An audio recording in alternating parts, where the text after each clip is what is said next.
Cooking some sisig while enjoying the view from my window. Pretty. My calamansi. Calamansi.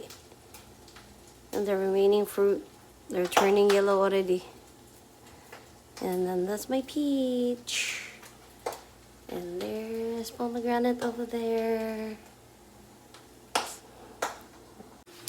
Done with the sisig. It's time to eat because I'm hungry already.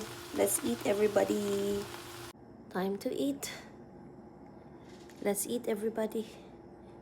And look at the view from my sliding door. Ta-da! Oh, diba? Green and green.